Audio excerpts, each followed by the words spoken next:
my name is Oren Katz. I was going to remember to take this off before I started. I'm the executive director at American Compass, and this is actually the first time we've done a live event. We started last year just as COVID was sweeping the country, so we've become quite proficient at Zoom, but I think this is actually the first time I've managed to welcome everyone without inadvertently still being on mute. And we're all very fortunate I remembered to wear pants, so an excellent start. I'm incredibly grateful you all braved, I guess this is a DC blizzard, what we had this morning. And also took the time to join the inaugural, and if all goes well, annual Henry Clay lecture. I also want to thank Hillsdale College for hosting us. Just an incredible space here, and they've just been a fantastic host. Hopefully we will be back as often as they'll have us. Henry Clay, as the obsessive American Compass reader knows, all five of you, is one of America's greatest early statesmen and legislators. And we named this lecture in his honor for two reasons. One, he was the champion of the American system, the idea of a robust national economic agenda that really in the nation's early years carried it from a colonial backwater to the global colossus that we became. I think though not necessarily the exact same policy, certainly that same spirit is something that has been lacking in this country and is very much needed today. And second, because he was known as the great compromiser, truly one of the great legislators this country has ever had, someone who had strong principles, defended them vigorously, but at the same time knew that he was here to get things done.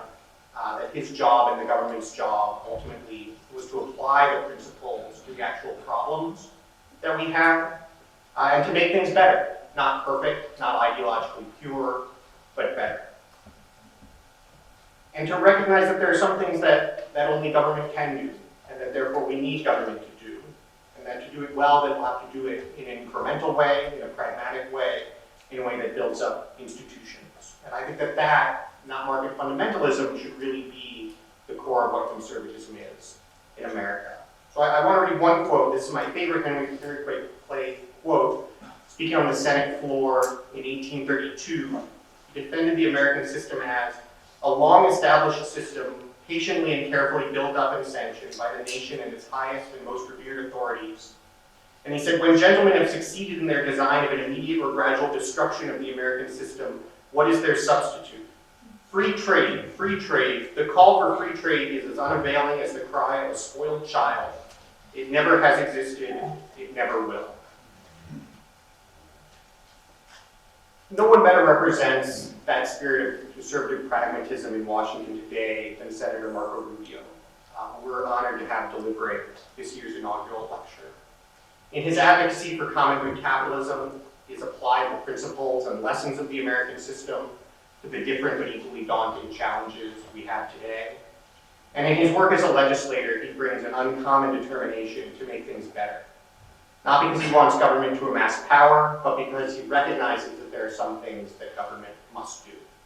I think that power of his approach was on full display last year, especially during the unprecedented challenge of the early days of COVID-19. Many, maybe most Republicans sort of ran to their playbook and flipped through all the tax cuts to try to figure out which one you use in a pandemic. Senator Rubio and his staff built the Paycheck Protection Program from scratch in record time, getting hundreds of billions of dollars out to small businesses and their employees. And frankly, in a way I've never seen in Washington, actually not just writing the law, but then making it happen, working with the Small Business Administration, figuring out the problems day by day. And former Congressional Budget Office Director Doug Holtz-Eakin, no natural fan of big government by nature, has acknowledged that PPP was what he called the single most effective fiscal policy ever undertaken by the United States government.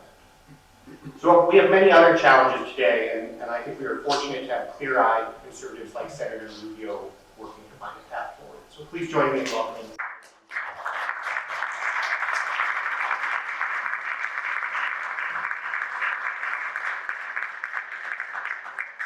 Thank you for inviting me to give the first ever Henry Clay lecture in political economy. No pressure. pressure, but apparently, depending how this goes, it will determine whether there'll be a second So anyways, it's so important that I wrote it. And we wrote it on paper. And Henry Place is especially appropriate for a series that I hope and I believe is focused on the long-term interests of a country, of our country. During his time in public life, he was known for taking the long view on the best interests of a then infant republic, a very young country, even then, when he was in the Senate. And he had a very specific view, a very specific vision for American economic policy. And I'll try to make it as simplistic as possible for purposes of this address here today. First, he didn't want American prosperity to depend on any other country. And second, he wanted ours to be a diverse industrial economy. It had capacity in various industries of great importance. And that vision and the work, and him and others who followed, it literally steered the course of history. Economic independence is what helped preserve the Union in many ways, and in the early years of the Republic. And less than 100 years later, that diverse industrial capacity that he envisioned, well, that actually became the war machine that defeated Nazi Germany and Imperial Japan and took the scales of World War II. So now we stand here a century and a half later, and I believe we once again find ourselves at yet another pivotal moment in the history, not just of America, but of the world. The post-Cold War world is rapidly fading from view, and we're being pulled towards a new era in human history. But in this era, sadly, our nation is still not being led by statesmen with a view and the visions of Henry Clay. Mm-hmm. Now, in January, I had a tweet that I put out, and it said basically, Biden cabinet picks went to Ivy League schools with strong resumes, attend all the right conferences, and they will be polite and orderly caretakers of America's decline. End quote. So I put quotes around the tweet, I don't know. But I'll tell you this, the condemnation was swift and loud. In the permanent bureaucracy that runs our government, the people who run our largest corporations, many of the think tanks that are funded in some cases by the largest corporations, and they're in charge of generating our ideas. And in many cases, the media that covers our politics. It's largely made up of devout worshippers of the late 20th century ideology. They were formed in elite universities that inculcated in them the economic and political theology of a time which is frankly much different than the one we are now entering. These are the authors, the practitioners, the defenders of the post-Cold War bipartisan consensus, which has dominated policy making for the last 3 decades. A consensus that I believe we must now either abandon or forever be defined as the generation that end up managing the steady decline of a once great nation. Look, the course of history is generally not determined by one individual or dramatic decision. Generally, the result of the cumulative effect of incremental choices that people, nations, governments, and leaders make over a period of time. However, there are singular moments whose impact are felt for decades and for generations. And one of those moments happened to have occurred 20 years ago this very week. At least half of the items in this very room right now, certainly in this building, and in any building, in any room that you walk into today, are probably labeled made in China. And this is usually where I start and look at the back of my tie, but today I already did that, and I'm just going to say it. And why did that happen? Well, that stems from a decision that was made 20 years ago this week. It was a decision to allow Communist China to join the World Trade Organization. A decision which now shapes how our most powerful corporations behave. It shapes what's available for us to buy, and ultimately, it is shaping what the future of our country and the world is going to look like. 5 years after China became a full member of the World Trade Organization, our trade deficit with them had already tripled. Just 5 years. Before China joined the World Trade Organization, the world was the largest trading partner of 152 countries in the world. Today, we are now the largest trading partner of only 57. China is the largest trading partner of 128. This decision was a pivotal moment in world history, and one that 20 years later, I believe a growing number of people acknowledge was a critical mistake. And why was it a mistake? Because it was rooted in a flawed assumptions. The assumption that global economic integration was more important than anything else, more important than dignified work for Americans, more important than our ability to make things, more more important than our national security. The assumption, I believe, was perfectly summarized by President Clinton when he said, and this is a quote, "By joining the WTO, China is not simply agreeing to import more of our products, it is agreeing to import one of democracy's most cherished values, economic freedom," end quote. The fact that I don't have to spend any more time convincing you how silly that sounds is testament to how wrong they were at the time. The damage is not funny. The damage it's inflicted on families, communities, and the country, frankly, is incalculable. Instead of exporting economic freedom, what we exported was our strength, our industrial strength. The result has been an economic, social, and increasingly geopolitical disaster. Tens of thousands of American factories disappeared. An estimated 2.5 million American manufacturing jobs were lost. This loss has contributed to historic declines in labor force participation, in wages, even in marriage. An opioid addiction crisis whose geographic hotspots just happened to coincide very closely with the very regions that were impacted by the loss of factories and dignified work. And an American dream that sadly, far too many Americans now believe is no longer in reach for them and people like them. It was the dream my immigrant parents and millions like them achieved here in this country. Not a dream about becoming rich or owning a lot of things. It was a dream that you could have a stable and dignified job that allowed you to get married, start a family, own a home in a safe neighborhood, retire with dignity, leave your children better off than yourselves. And this terrible mistake didn't only hurt America. At the same time, it empowered the Chinese Communist Party. They now use their new and growing economic strength and influence to often turn our very companies, when I say our companies, companies with headquarters with addresses in the United States, turn these companies into their lobbyists, into their spokespersons, into their advocates here in Washington. They've used this power to tell our companies what to do with their business. They've used this power to coerce Hollywood studios and American sport leagues to self-censor, and to intimidate international organizations to serve China's interests at the world's expense. I think in Washington there's a greater and growing awareness of this reality. Many are actually very serious to do doing something about it. Others just sort of play along because they know it polls very well. But let there be no doubt, there are still very influential people, voices, powerful people and voices, who cling to the failed consensus that brought us to this point, hoping that growing awareness of this danger that we face is just a short-term movement, a populist fad that will soon fade. For the sake of our country and the world, I hope to prove them wrong.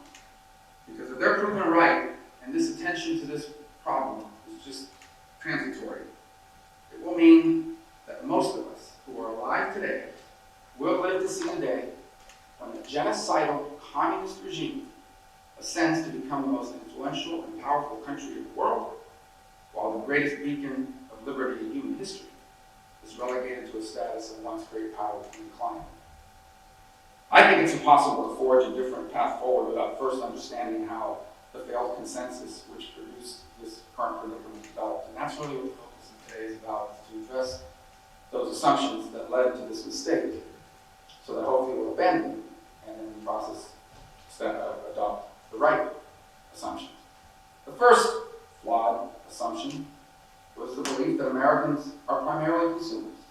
That our primary economic identity isn't that we're a worker, or that we're a parent, or that we're the head of a household, or a member of a community.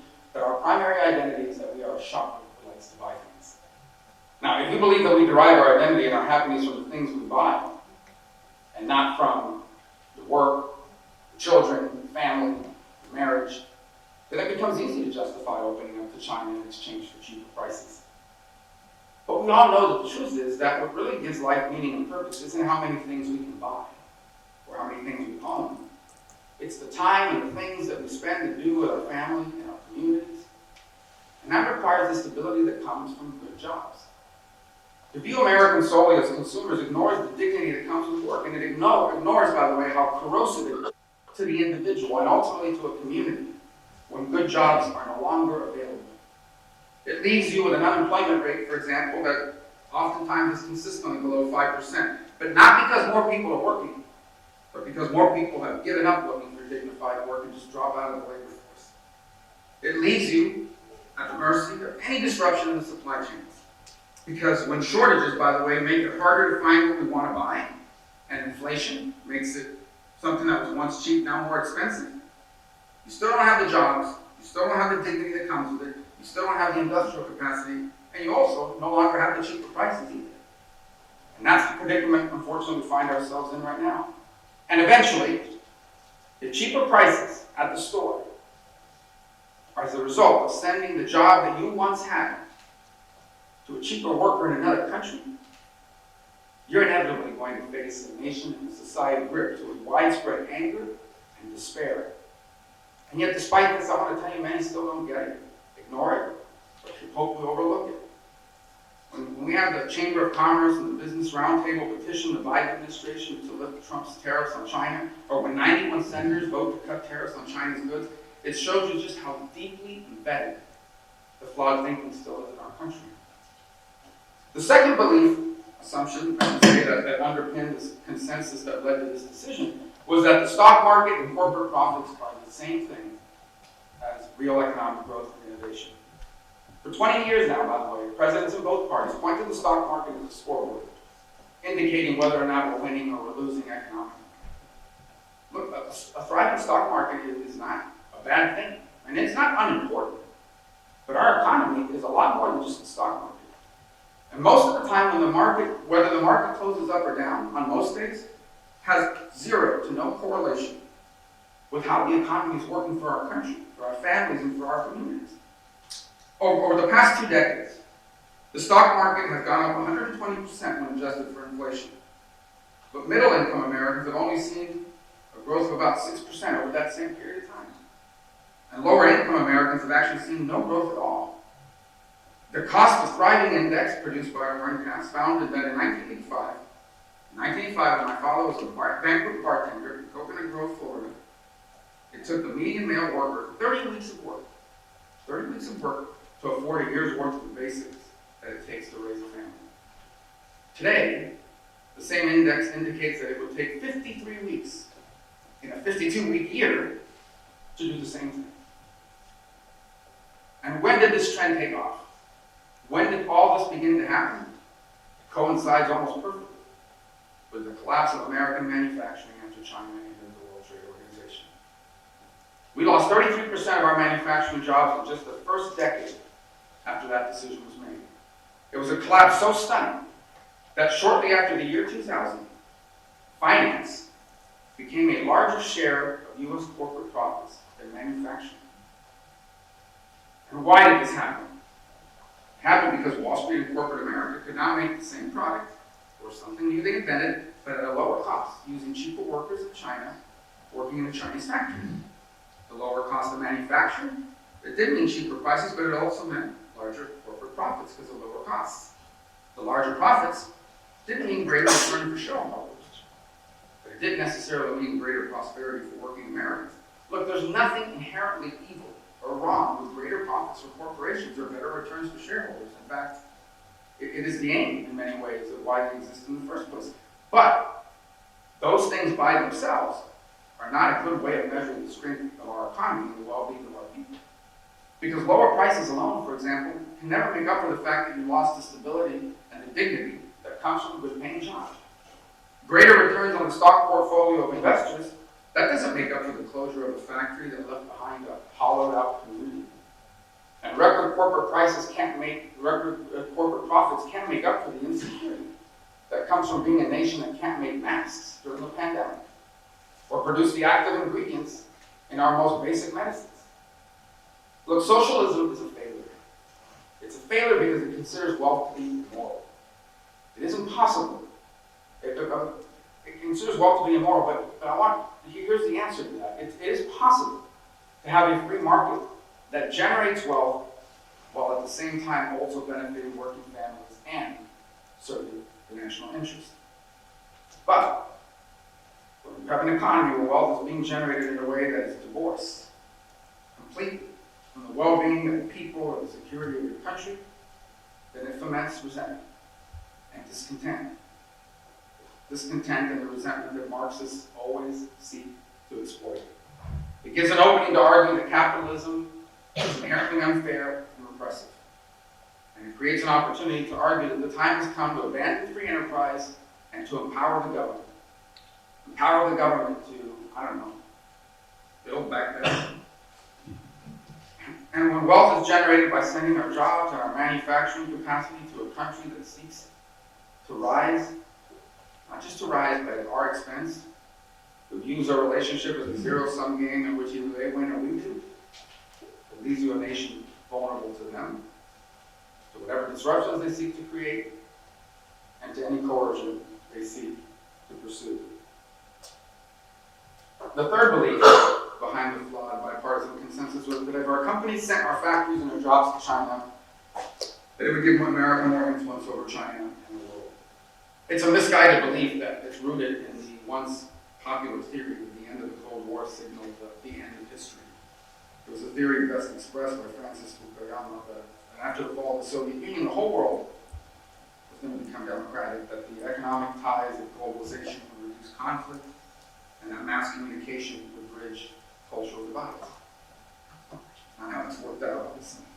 I know it sounds silly today, but not long ago there was a catchy talking point. I remember hearing it. It was popular in college economic courses, conferences, sound bites, and here, I'm paraphrasing, but the quote went something like this: "No two nations with a McDonald's have ever gone to war with each other." Well, 20 years ago, the world's most powerful companies were American.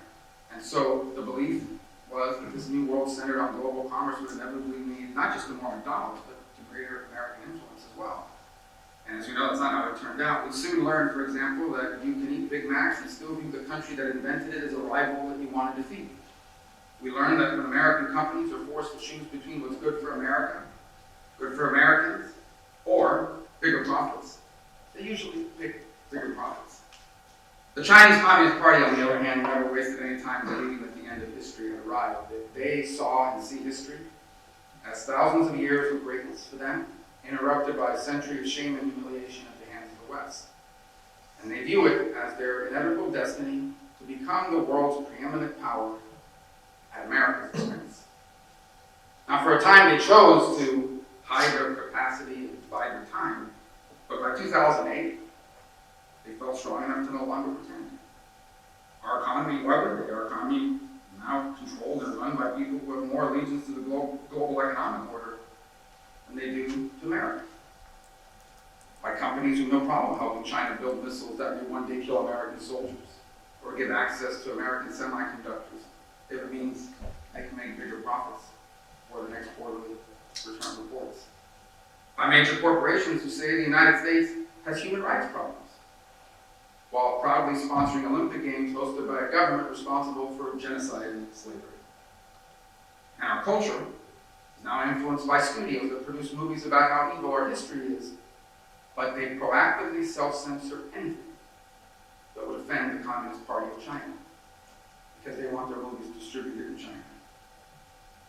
A culture that's also influenced by prominent athletes, LeBron James, with no problems claiming our police departments are overrun by killer cops, and Colin Kaepernick, who has no problem making a documentary about how systemically racist and evil our country is. Yet they both make millions of dollars endorsing shoes made by slave labor, the slave labor of Uyghur Muslims in China. In his first speech to the Senate, Henry Clay warned them, quotes, "Some have been engaged to overthrow the American system and to substitute the foreign." He suggested that while they were long residents of this country, that they have no feelings, no attachments, no sympathies, no principles in common with our people. Now, his words spoke to a different time and place, and yet they've taken on a new relevance and meaning in our day. I referenced at the beginning of the speech my comment earlier this year that the people running our country today are acting as caretakers of our decline. These aren't foreign agents. They're not supporters of genocide. And yet, even as I speak to you now, some of the most powerful people in government and business are working really hard to make sure that our Uyghur Forced Labor Prevention Act never becomes law. Why? They believe that making sure American consumers have access to iPhones and sneakers is more important. It's so important that not even stopping slave labor should be allowed to stand in the way. Because they believe that we must they believe they have to maximize the profits of the shareholders at any cost, even if it means relying on factories that are filled with slaves. Perhaps the most dangerous result of the decision to open up to China is that it has left us with people at the highest levels of government and business who consistently and repeatedly advocate for policies that serve the interests of a foreign power and damage the interests of our country. The defenders of this status quo will quickly and often hide behind capitalism to defend their actions and their stances. But an arrangement, an economic arrangement, an economic relationship in which one side must follow rules and the other doesn't, is not capitalism. Real capitalism, American capitalism, wouldn't allow China to steal our trade secrets and then produce cheaper imitations and put our own companies out of business. Real capitalism, American capitalism, wouldn't let Chinese companies do whatever they want in America. But American companies are either banned in China or have to partner with one of their companies who will steal your secrets, and once they know how to do what you do, put you out of business. This isn't about capitalism. This isn't capitalism. This is about corporations and big investors who are making billions by cooperating with China, and they simply do not care that it is coming at the expense of their country and their fellow citizens. You know, Lenin once predicted that the capitalists will sell us the rope with which we will hang. Well, for at least a decade now, everyday Americans have been telling us that the trade-offs that we made 2 decades ago have not worked out well for them or for our country. It was a fateful decision made on flawed assumptions, accelerated the global rise of a communist regime at the expense of American workers, American industrial capacity, American national security, and now the common sense wisdom of our people is beginning to find influence in our politics and in our government. But forging a path towards a pro-American capitalism that protects our interests and serves the common good is not going to be easy. Because as I've said repeatedly, some of the most powerful interests in our economy are deeply invested in the status quo. And some of the most powerful people in our government are too deeply committed to the road we're on now to turn back. But I want you to know that charting a new way forward is the only way forward. And it will not be the work of one person or one party. To succeed, it has to be the work of an entire generation and a cross-section of the political spectrum. In short, it has to become the new consensus. But only the free market can make this century the American century. But it has to be a capitalism that serves the interest of our country, not the interest of the global economy. Capitalism in which the market serves our people, not one in which our people serve the market. So what does that kind of future look like? Well, it's a future where private industry, not government spending, creates good jobs for our people, while also building the resiliency of our country. A future where taking risks that can result in both wealth for those willing to take the risk of investment and innovation, but also mean prosperity for those willing to work and to produce. We live in a country and in a world that's much different than the one Henry Clay knew. And yet, ironically, a new American century is in many ways not unlike the vision laid out by Henry Clay almost 200 years ago. An America that does not depend on any other nation for its prosperity, and an America with the industrial capacity to tackle any challenges that come our way.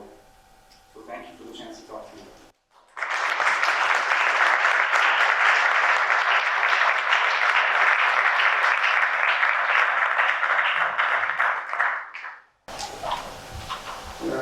Thank you, Senator. That was wonderful. I want to welcome up James Homan, who's a longtime national political correspondent, now columnist for the Washington Post, and I think one of the best observers of what is actually happening in the economy today and what that means for what's happening in our politics. So I will let them continue the conversation. Thank you, Oren, and thank you, Senator, for that speech. It's really important. And I do want to talk about that path forward and forging that new consensus. You're right to identify those three assumptions. 20 years ago that led China into the World Trade Organization. What do we do now? Do we try to kick China out of the WTO? Do we reorient toward regional trade pacts with democracies who will play by the rules? And what's the right answer for the next step? Well, I think the mechanisms in and of themselves is not, I think we first have to have our goal.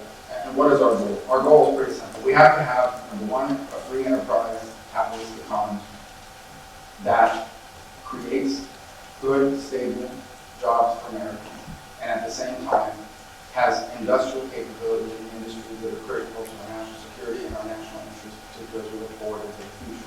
There are just things we have to be able to do. And in the case of what we're not able to do, then we have to make sure that there's an allied capacity, hopefully in our own hemisphere, that can produce the things that maybe we can't produce all of it or most of it. That has to be the goal. And then the question is, how do you structure trade agreements with other countries to reach those outcomes for ourselves? And you know, it's largely driven by the private industry, but it will be critically important for government in some cases to have a role to play. And I give you as an example. Semiconductors. We will never have a foundry in the United States of America capable of making them unless the federal government does something. Why? Well, because simply put, no matter what we do, it's not cost effective. It's something the market won't bring because it's cheaper to do it somewhere else. But we can't allow it to be made somewhere else because we can't ever run the risk of being cut off. You know, the same with rare earth minerals, which is this is raw material, but it's critical. All this technology, none of it will matter because we don't have access to rare earth minerals. We have rare earth mineral deposits in our country, but there's no way we can access them right now if you're in the market system, simply because the Chinese will subsidize their companies and undercut us price-wise no matter what. So you're going to have to create, for example, government demand. And people will say, well, you know, what's the precedent for that? I mean, there are many. And the reason why Boeing exists as a company is because we made a decision that we wanted to make sure our military aircraft were all manufactured in the United States. If we didn't have that decision, if we didn't say that we're going to buy American airplanes have to be made in America by an American company, there wouldn't be an American airline maker at this point. Certainly, I think the Defense Department has 27% of Boeing's income, and they represent about 37% of the procurement budget of the Department of Defense. So it just tells you how critical that is, and I can go on and on. So these are decisions we're going to have to make. The vaccine is another example. Would we have had a vaccine eventually for COVID? Sure.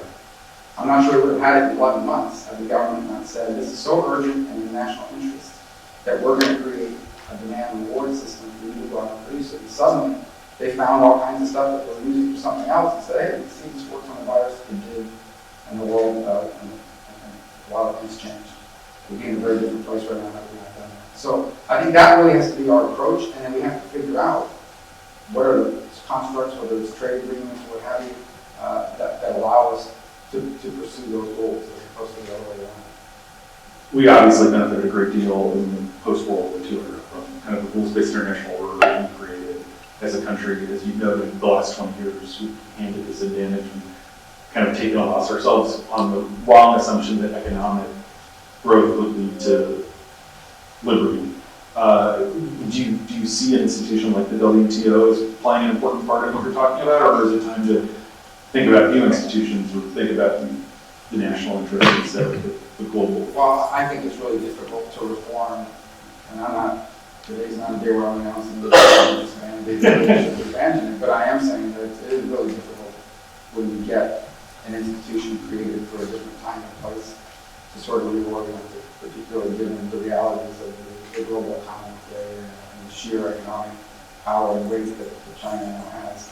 And so I think that is more difficult, but I certainly think that we have to at some point come to the realization that we do have core national interests that need to be reflected in our economic policy. It is a core national interest not simply to be able to produce key things for ourselves, but it's also a core national interest to have good, steady, dignified work for millions and thousands of Americans. If you don't have that, you won't have a PTA, you won't have a level fee, you won't have the community groups that are the glue that holds us together, the places where life is lived, you won't have strong and stable families, and ultimately you won't have a strong country without those elements in place. So we have to have economic policies that prioritize that over any of these other theories about what people might do if you open up the world. I want to say one thing about the post-Cold War period. After World War II, everybody was destroyed. We were the only major country in the world that didn't have combat in its own, obviously minus Pearl Harbor in our own territory. And so Europe was wiped out, Japan was wiped out, and the U.S. made a decision not just to help rebuild Europe, but we made a decision that we wanted them to grow industrially. We let them achieve. We allowed them to achieve. Why? Because we wanted them to prosper so they could grow their economies. And it worked. But they also, here's the difference. The Europeans weren't trying to overthrow the United States. They weren't trying to displace us. The China mistake was that, once China became rich and prosperous, they're going to be just like us. That was a big mistake. It was a fundamental misunderstanding of both their history and culture, political culture, but also a misunderstanding of the goals and aims of the Communist Party of China. And we're now witness to the impact of it. Look, Catherine Todd, the Biden U.S. trade representative, gave a speech in October where she said, we don't need a decoupling with China, we need a recoupling with China. It feels like China is looking, they want the gains from having U.S. pension funds invest in and everything else, but then you look at something like Didi, which is Chinese answer to Uber, had their IPO a couple months ago, announced last week they're delisting on the New York Stock Exchange and moving to the Hong Kong exchange. Is that something we should welcome, the Chinese withdrawing that way, or Well, do you in that recoupling, decoupling kind of dichotomy? I believe those companies are decoupling because they're going to be forced to disclose to investors. Yes. Every other company. Exactly. I want you to think about this for a moment, okay? They are able to do things here. What if we just passed a law that said, whatever our companies are forced to do in China, your company will be forced to do here, okay? I mean, that sounds fair to me at this point. I mean, we're certainly not an underdeveloped poor country anymore. So they're doing this because right now, every other company in the world, if you want to be listed on one of our exchanges, there's a certain level of disclosure and transparency you have to meet, but not them because the government prohibits it. And what we said is, it's okay, you're China, it's so important that we're going to let you continue to hide your books. Now here's the big problem. The big problem is that there are Americans, retirement funds, individuals, you name it, investing in these companies without any insight, without any understanding or clarity about the systemic risks at which it might be held. And so if they want to withdraw because they don't want to meet those requirements, I mean, what's the alternative? To allow them to operate by a different set of rules? That's just one example of so many in which we've created two sets of rules. The rules that we're expected to live by and the rules they're expected to live by. And it's just insanity. There's no other way to describe it. It makes no sense to anybody. Well, one of the reasons I have hope and confidence that this will still be another American century is their free skin. The lead in your Twitter bio is banned and sanctioned by China. We talk a lot about the embarrassing and humiliating American capitulation to China. You mentioned about Jamie Dimon, but even Jamie Dimon apologized profusely when he made what should be an objectionable point. They're so Winnie the Pooh is banned in China because he looks like Xi Jinping. That gives me hope. One of the strengths of our system is that you've taken some criticism here, and we grow from that, and we have back and forth, we have elections. Do you see their thin skin as a vulnerability, and how worried should we be about, they do have this desire to supplant us and for America to decline and to become the world's dominant power, but how worried should we be about their system, and do you see those fundamental weaknesses? Well, so their fundamental weakness is that there's no government in the world, there's no country or people in the world begging to be more like China with political and daily lifestyle. Or to immigrate there. Right. The choices that countries are making to do what China wants is simply coercion. In essence, you want these billions of dollars, you want Mr. President, whoever, to be able to stand in front of a $1 billion bridge and show, you just brought this great project to your country, and by the way, here's a couple $1 million under the table for you and your friends, then you've got to do what we say. You want us to invest in your country, you want us to sell you things that you want. They're not as good as the American product, but they're almost as good and they're way cheaper. Then we need you to de-recognize Taiwan, and they play that game. And then they go to you, and they did it in Latin America. They went to Panama, they told Panama, you want us to invest all this money in the Panama Canal region? You have to de-recognize Taiwan and recognize Beijing. And by the way, we also expected you to go bring a couple of friends with you. And they did, they went and they got the Dominican Republic, and they were pretty transparent about it. So it's all coercion-based. And so it does lead to a level of resentment and pushback around the world. But in the end, resentment and pushback that kind of resentment is not enough to counterbalance billions and billions of dollars of investment that meet the basic needs. If you told any country in the world, do you want a Pfizer or Moderna vaccine, or do you want the one from China? They'll always say, get the Pfizer and Moderna. But if you can't get the Pfizer and Moderna, and people are on the street with pitchforks ready to turn your government over, you'll take the Chinese one. And that's what's happening in a lot of places. So I think that's a real vulnerability that they face. I think the other vulnerability they face is really demographic. They won't have enough people to work, which is why they're so driven to to dominate some of the key industries that will drive productivity. They've got, the workers they will have to be much more productive than their workers are, not just today in China, but anywhere in the world, because their needs are enormous. And then they also have huge raw material needs, which is why they view places like Africa and South America really as supply locations for the raw materials that they seek to extract at favorable prices. So that the country is dominating that field. So these are all vulnerabilities that they face. And obviously we don't have tremendous insight into the internal politics, but I'll make one more point. I am confident, with near certainty, that it is not a system that rewards reporting bad news and telling Your boss, chairman, hey, things are going wrong down here in this lab, or, our economies are taking a bad turn. I don't think you get promoted for that. And so I think that's also a vulnerability and a danger, because it may lead to perceptions that may be miscalculation. Yeah, one of the things that makes China so scary is that they are making massive investments in the military, building carriers and building nukes and building delivery systems, and they have this thin skin. You look at a place like... And no memory, in essence, none of the officers that are in the military today have ever been in real combat and seen the price of war, the death, the suffering that comes with it. Like our troops have. Right. Let's talk about Taiwan. You mentioned Taiwan. That's a place where, can you explain why it's in the national interest that we should care about Taiwan and protect the freedom there and deter China from making the play for a country? In other words, it's obviously we get semiconductors from Taiwan. We want, we don't want China to be expansionary, but why is it in America's interest to care? So much of what happens in the world is driven by the perception backed by reality, right? And so it is, for example, our defense agreements in NATO and the Pacific region that have created a level of regional stability for a long period of time. But those things are written on paper or they're informal. In the end, if you don't have the capacity or the will to actually act on those defense agreements, then they're worthless, and they become worthless. And so the danger, the first and foremost danger, obviously, the people in Taiwan are free people, and they don't want to live under a communist regime when we support it. But for the national security of the United States, if Taiwan were to ever be taken by force or taken by the Chinese Communist Party, and the U.S. is capable and or willing to do anything about it, that is the end, not just of the strength of our alliances and our assurances to different allies in the Asia-Pacific region, but it's the end of them all over the world.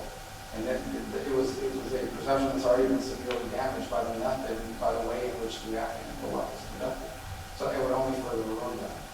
That's the first. The second is the world's largest semiconductor foundries in Taiwan. So it's a pretty big deal. And my prediction is, I don't believe we'll reach the end of this decade without this coming to a head. And if I were to predict how they're going to do it, I think the preference is to have it come from the inside out, but they don't really want some invasion over there, land the Marines and get shot after weeks and months. Although I think they're willing to do it. My prediction is, Taiwan administers a series of smaller islands and rock formations, basically, in the area, that they were just there. China already claims to have wanted to just go to one of these small little islands and start building a military facility on it. And, dare the world to do something about it. Is America going to go to war over a little small rock formation that Taiwan currently governs? Can Taiwan do anything about it? And the ability to do that in one place or several places will ultimately lead, they hope, Taiwanese military officials and government officials to conclude, look, this is inevitable. This is going to happen. So we might as well negotiate the terms by which we fold under Beijing. And I imagine initially those terms may be very similar to what we saw them have in Hong Kong and for a time in Macau. And that is, they'll look pretty good on paper. But it will erode it. It's almost like salami slicing. You just keep cutting really thin slices until there's nothing left. So what do we do? I agree that it's most likely if they make the inside out play. How do we kind of get in front of that or stop that? Well, the number one objective of Chinese military planning today is to be able to win a regional war against anybody. Okay, not beat us in a war in Africa or in Europe or maybe in California. It is to defeat us in a regional conflict. which they define as making the cost of intervention so high that we don't intervene. Can we develop a missile or a rocket that is so lethal that there's no defense to, that you're going to lose a bunch of very expensive aircraft carriers? And because if we do that, an aircraft carrier can't be anywhere near there, and it can't be anywhere near there, there's nothing you can do about it. And once that becomes a reality, everybody has to accept it. That's their goal. And so I think our first objective has to be the prevention. Remember, reaching the point where we feel like there's an active impunity, where we do have an answer and are prepared to raise the cost. I think the second is raise the cost of the military intervention in Taiwan. The more expensive and costly it is for them to go in, the less likely they are to do it. And that, in many ways, means convincing Taiwanese officials that what they really need to be able to do is fight asymmetrically, and almost like become an insurgency in some cases, or as some like to call it, this porcupine strategy. No one likes to eat a porcupine because it may taste good on the inside, but man, the things on the outside will hurt the mouth. And that's never eaten one. But I'd rather eat salami slices than I don't know. Like, get protested by PETA. I'm a favorite porcupine, but I'm certainly opposed to it when it comes to Taiwan. So I would just say that that's a second factor.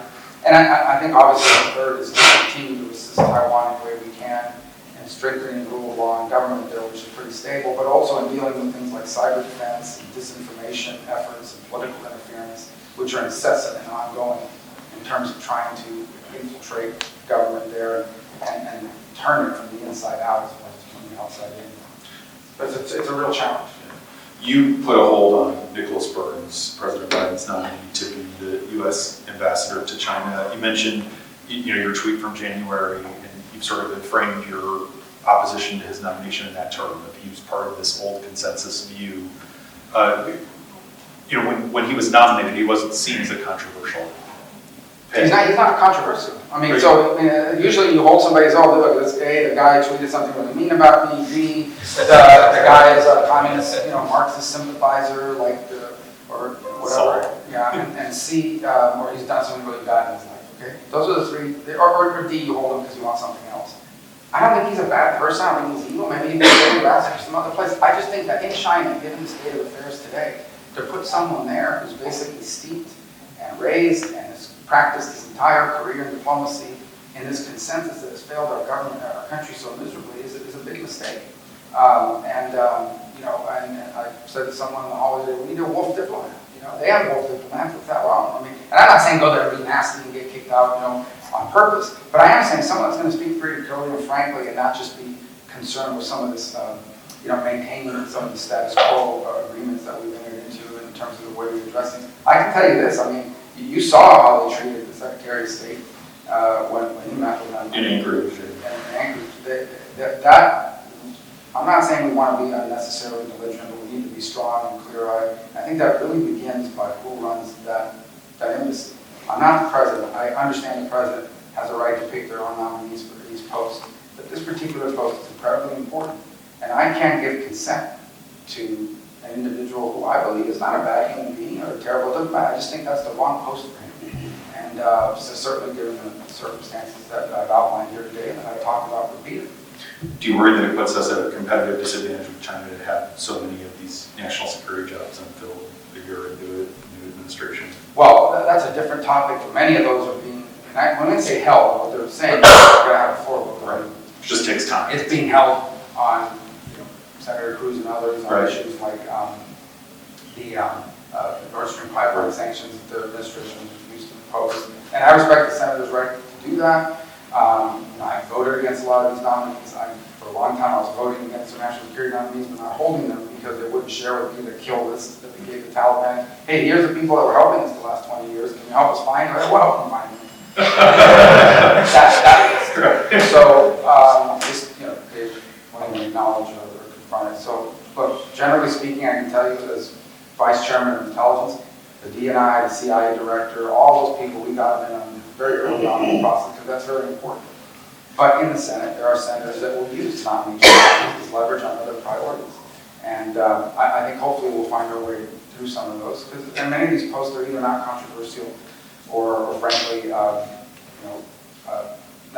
there's no reason to oppose the nominee Hopefully we can fill as many of those as we can, but I'm not going to impugn the right of a fellow senator to use that as leverage for their own priority. Sure. You have endorsed essentially the administration's diplomatic boycott of the Olympics, but stopped short of saying that our athletes should go because that's unfair to our athletes who've been preparing. You called out American businesses, a lot of them major sponsors of the Olympics, Coca-Cola, credit card companies, that kind of thing.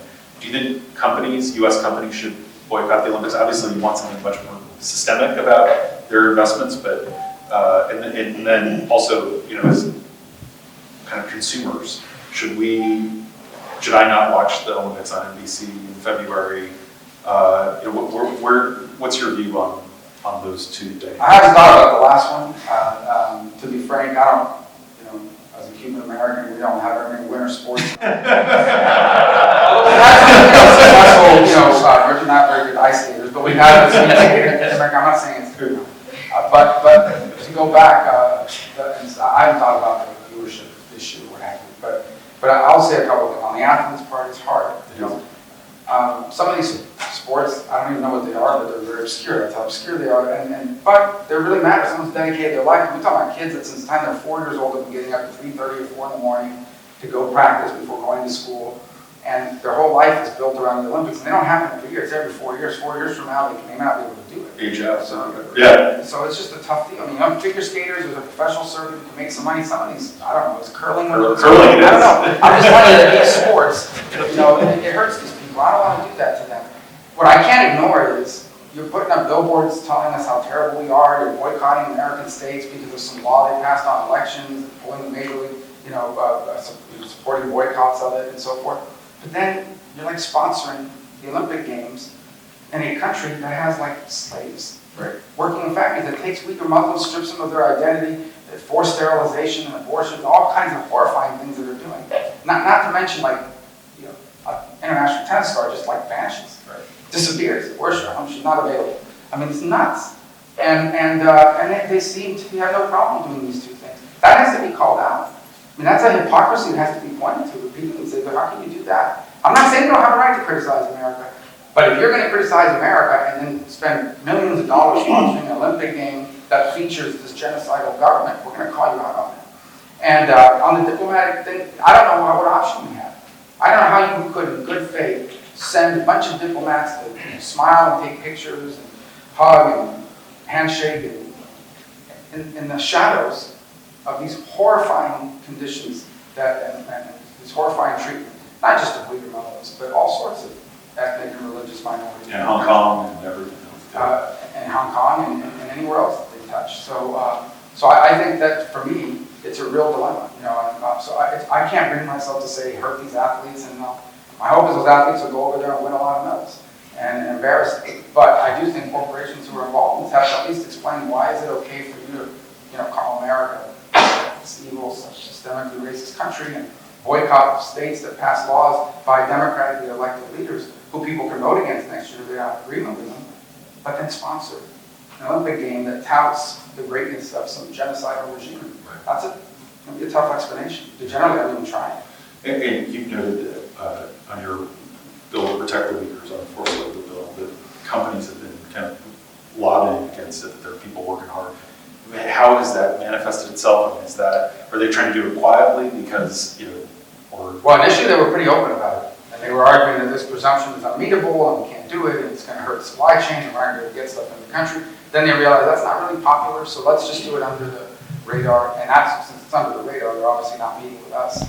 But I think you saw just last week the admission, or the reporting, that Wendy Sherman is calling the Democratic co-sponsor in the Senate. And Merkel is saying they may slow us down, we're concerned about it. And I understand why. Okay? I don't agree with it. And I understand exactly what's going on here. They're afraid that it's going to anger China and it's going to screw up the ability to do a climate deal with them or import solar panels. Who cares if they're made by slaves? We need more solar panels. I think it really destabilized. They are looking for stability in that relationship and they're willing to slow and impede this. So what you see is a bunch of people in Congress, in the House and Senate, who are all desperate to vote for a Uyghur forced labor bill that will never become law. In essence, let's vote for something, but then let's make sure that we vote for it in a form or in a way that impedes it from ever becoming law. And that's why you tried to tack it onto the DOA. Well, until we did that, the House hadn't done anything on this issue. Okay, they've had a bill for months. They've had our bill that was sent over, and they've had their bill that the government's been working on, which is different from ours, and it's different. That's the one they're going to hopefully pass today, and that's a good thing. But they're passing a bill that they know has had in the past jurisdictional problems in the Senate. Committees now say, well, we tailored our bill to ensure that it only had to go through foreign relations, not finance, not commerce. They're sending us a version that they know could very well trigger those. I'm not complaining because I think the government is acting in good faith and he's trying to pass what he can, but they know that the bill in the version they're filing is going to have these potential jurisdictional problems in the Senate, which only makes it harder to pass. And my sense is, even as they pass that today, and I'm glad they're taking action, they're doing it in a way that they know is going to, they're doing it in a way that helps those who are trying to keep this from ever becoming law. The last question I want to ask brings it back to what Oren said at the top in the spirit of the Henry Clay lecture. Hopefully not the only one, the first of an annual series.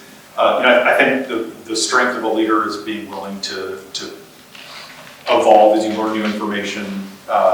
You and I have had several conversations over the years about kind of free market fundamentalism, to use the term of American Compass. When you first got into politics, you were kind of a free trader. Can you talk about how you have sort of come to this place where you've seen that these assumptions have failed? Was it traveling around the country as a presidential candidate in 2016? Was it seeing what's happened to people in Florida? How did you come to this realization that you talked about? Well, I think the first is I'm alive, and when you're alive every day, you're exposed to new facts, new realities, changing facts and realities that if you don't allow them to impact you, then you become archaic and outdated. So that's the first. The second is, as you outlined, is when I got elected to the Senate, I come basically from a very traditional right-of-center conservative political movement background. But then you get elected, and now you're on intel and foreign relations, and you begin to view everything, including our economy and trade and commerce, through the lens of geopolitics and what it means in the big picture and over a course and period of time. And you begin to realize that all these things that you sort of just accepted as part of the consensus, all these things that we thought were going to work one way are actually working another. And then you run for president, and you get to travel the country, and you get to meet with people who are not nearly as optimistic about the status of the American dream as you are. I mean, my entire life is shaped around the fact that while working as a bartender and a maid, my parents were able to leave us better off than themselves and give us extraordinary opportunities that they wouldn't be able to do in every other country. And so here I am telling people, this is the greatest country in the world, look what we did. And you have people saying to you, that's not the way it's working for us right now. And then you ask why, and you see why. Because the good job that their father had, and their grandfather had, and they had for a while vanished. And now everybody keeps telling them, you want to find a good job, learn how to code and move to San Francisco. And they don't want to They don't want to leave their family, they don't want to leave their community. They're at 40-something years of age, learn how to code and leave everything behind. So now you realize the damage that's doing to our country, and you come to this realization, I believe in free enterprise. I believe in capitalism, because it always finds the most efficient outcome. But what do you do when the most efficient outcome, in a particular case, happens to be bad for your country? Because yes, maybe it's more efficient to build our war-fighting airplanes in another country. But I don't think that'd be in the national interest. I know it's more efficient to make medicine in China, but do we really want to depend on China for blood pressure medications and everything else? I know that buying rare earth minerals from China is cheaper, but do we really want to depend on them for the raw materials you need in order to advance technologically? And you can add to that list more and more things. Thank God we still have vacuum cleaner making capacity in the U.S., because if we didn't, we would have run out of ventilators. Right. So now we have more ventilators than we need, but we can't buy a vacuum cleaner. Try it. 6 months wait or something. But my point is, thank God we still have the capacity to manufacture a vaccine. Because if we didn't, we'd be in a lot of trouble, right? We'd have. So my sense of it is that you see these things and you start to argue, you start to realize, you still believe in free market, you still believe in capitalism 100%, but it has to be one in which the market is a tool that's helping people, as opposed to viewing it as what can people do to make the market work better. And that's just a different approach that I've come across from interacting with real people, the real world, and in a changing world. The world today does not look like it did in 1985 or 1990. It just doesn't. And if your policies don't reflect the changing world, then they're de facto not just outdated, but they become damaging and dangerous. Thank you, Senator Thank Rubio. you.